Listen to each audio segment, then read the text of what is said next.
Sebentar lagi ini kan pemerintah sudah mengumumkan 2023 Indonesia akan terjadi kegelapan. Akan terjadi kegelapan. Bahkan Kepala BIN Bapak Jenderal Budi Gunawan juga mengatakan 2023 Indonesia akan terjadi kegelapan. Masyarakat gelisah. Apalagi yang mengumumkan Presiden dan Kepala BIN.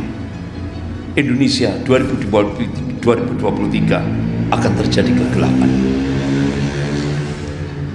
Kita nggak usah kaget, sebagai seorang Muslim itu nggak usah kaget. Karena apa? 1444 tahun yang lalu Rasulullah sudah ngasih kabar tentang fitnah kegelapan.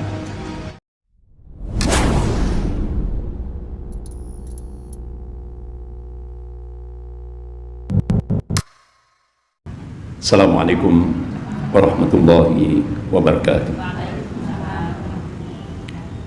Innal hamdalillah nahmaduhu wa nasta'inuhu wa nastaghfiruh wa na'udzu billahi min shururi anfusina wa min sayyiati a'malina.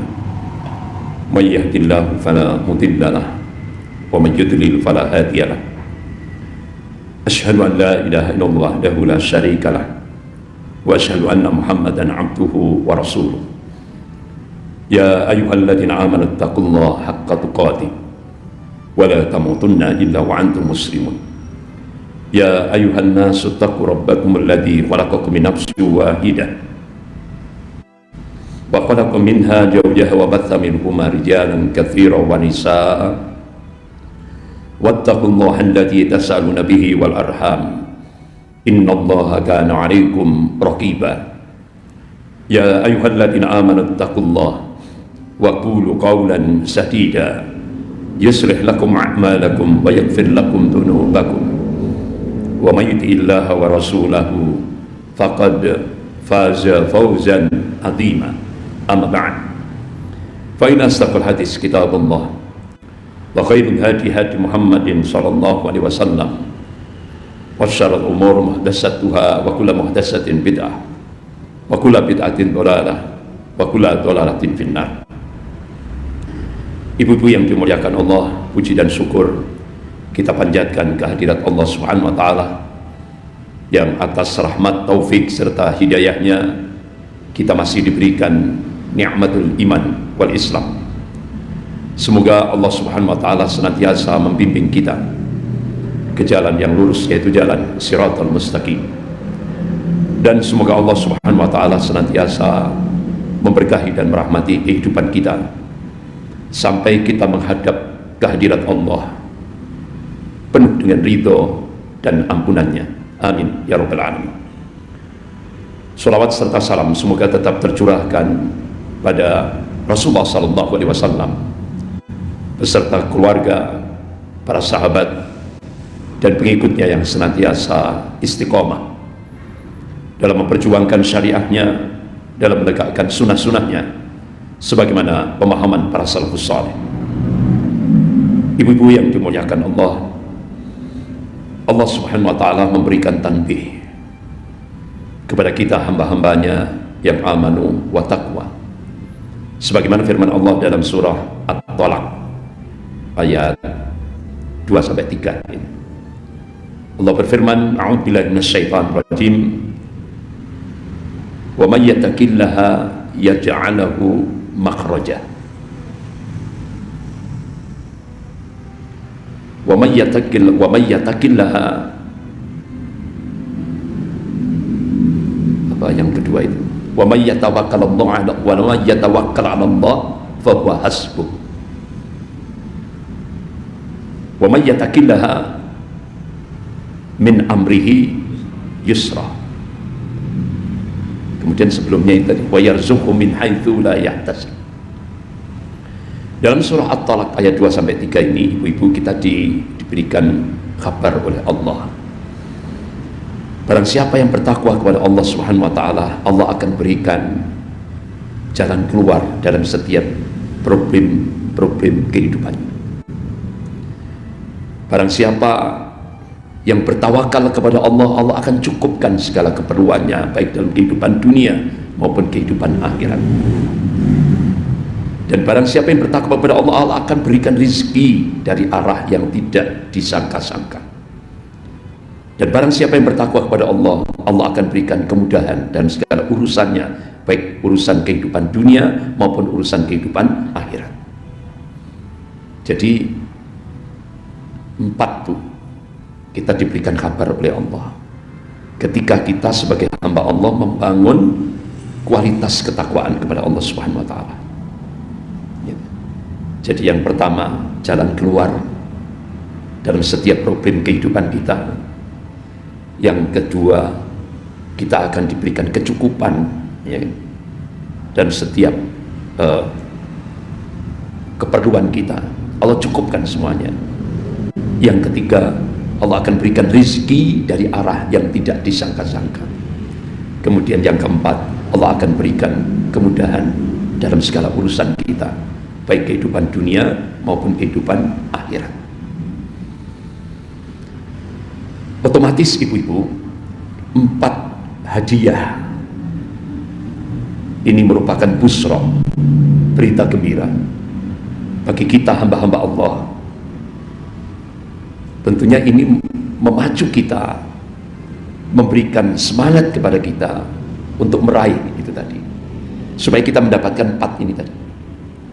Yang pertama, jalan keluar dalam setiap problem kehidupan ini. Kemudian Allah cukupkan segala keperluan kita. Yang ketiga, Allah berikan rezeki dari arah yang tidak disangka-sangka. Yang keempat, Allah berikan kemudahan dalam segala urusan kita, baik kehidupan dunia maupun kehidupan akhirat. Nah, ibu-ibu yang dimuliakan Allah, kira-kira ibu-ibu kepingin semuanya ya Bu ya? Ya, saya juga kepingin 4 itu. Ya. Dan benar-benar ini busra, berita gembira dari Allah Subhanahu wa taala. Tapi syaratnya ibu-ibu, kita disuruh membangun kualitas ketakwaan. Jadi takwa yang berkualitas. Artinya tidak hanya sekedar takwa, ya kan? Takwa yang berkualitas. Satu saat ibu-ibu, ada sahabat Rasulullah, yaitu namanya, ketika beliau bertemu dengan sahabat Rasulullah Khalifah Umar bin Khattab radhiyallahu anhu,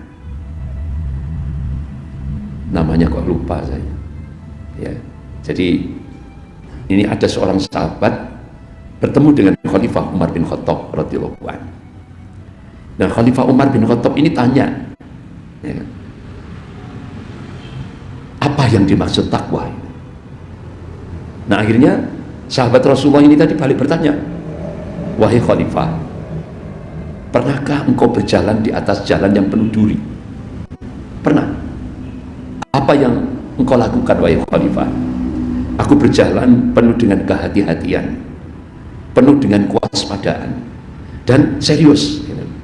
Nah ibu, kalau jalan penuh duri kan seperti itu, waspada, hati-hati dan serius gitu. Nah itu, nah itu. Nah akhirnya dijawab oleh sahabatnya Rasulullah ini tadi, itu Abdullah, bukan Abdullah bin Mas'ud, siapa lupa saya namanya ya. Itulah takwa katanya, itulah takwa ya. Nah ibu-ibu yang dimuliakan Allah, artinya apa? Ketika kita menjalani ketika kita berada di jalan Shiratal Mustaqim ya. Jadi dialog ini tadi antara Khalifah Umar bin Khattab dengan sahabatnya ini tadi, sahabat Rasulullah ini tadi, maknanya ketika kita berjalan di atas jalan Shiratal Mustaqim itu pasti ibu akan banyak yang menggeret kita, yang menghipnotis kita, yang menggoyang-goyang kita, yang ngajak-ngajak kita untuk keluar dari jalannya Allah, yaitu Shiratal Mustaqim. Banyak gitu. Jadi itulah takwa. Jadi ternyata ibu-ibu, untuk membangun kualitas ketakwaan itu tidak semudah yang kita bayangkan. Itu tidak semudah yang kita bayangkan. Ternyata banyak tantangannya. Jadi ketika kita berjalan di atas jalan Shiratal Mustaqim, jalannya Allah yang lurus ini, banyak ternyata ya, yang akan mengeluarkan kita, yang ngajak kita, yang menghipnotis kita untuk keluar dari jalannya Allah yang lurus. Makanya Rasulullah SAW ketika beliau memberikan taujih, nasihat kepada para sahabatnya, beliau pakai ranting pohon itu di atas pasir itu Rasulullah garis lurus itu. Nah, faqala, kemudian Rasulullah bersabda, hada siratul mustaqiman, ini jalan yang lurus ya. Kemudian setelah Rasulullah garis lurus tadi, kemudian Rasulullah garis lagi ke kanan dan ke kiri ya. Nah, Rasulullah faqala, kemudian Rasul bersabda, hadis subul, ini jalan kesesatan, dan tidak ada di dalam jalan kesesatan itu kecuali setan yang senantiasa ada untuk mengajak kita, merayu-rayu kita, menghipnotis kita untuk keluar dari jalannya Allah yang lurus itu. Berarti ibu-ibu, apalagi Allah sudah menegaskan setan ini innahu lakum aduwwum mubin, musuh yang nyata bagi kita. Karena setan itu bisa bentuk jin, bisa bentuk manusia. Bahkan Rasulullah mengabarkan, qala Rasulullah sallallahu alaihi wasallam, inna syaitan yajri min ibni adam majrad dami, muttafaqun alaih. Setan itu bisa masuk ke tubuh kita itu lewat aliran darah kita. Nah, kira-kira Bu, siapa yang sulit digoda oleh setan itu? Siapa Bu? Orang yang ikhlas. Kata Bu Haja Nikmah, orang yang ikhlas itu sulit. Kalau orang sudah ikhlas lillah karena Allah, ya Allah, sulit diganggu oleh setan. Tapi untuk menuju keikhlasan itu abot, ya, abot. Apalagi ibu masih punya suami, ya kan? Yang masih punya suami kan, yes, iya masih banyak ini yang masih punya suami. Apalagi masih punya suami Bu, itu ya Allah Bu, namanya setan itu Bu, ya Allah. Setan itu berusaha untuk memecah. Untuk apa Bu? Untuk iso cerai itu loh. Segala macam cara digunakan setan. Makanya ibu-ibu, kalau ibu masih punya suami gitu ya, ayo kembali ditata niatnya. Innamal a'malu binniyat wa innamal likulli amrin ma nawa. Setiap aktivitas tergantung niatnya, dan segala sesuatu tergantung apa yang diniatkan. Kalau kita hidup berkeluarga itu kita niatkan untukmu ya Allah, untukmu ya Allah, sehingga akhirnya ibu-ibu benar-benar, ibu sebagai istri itu benar-benar sudah, ini untukmu ya Allah, saya berbuat baik pada keluargaku, ini untukmu ya Allah. Itu sulit dijaga, sulit digoda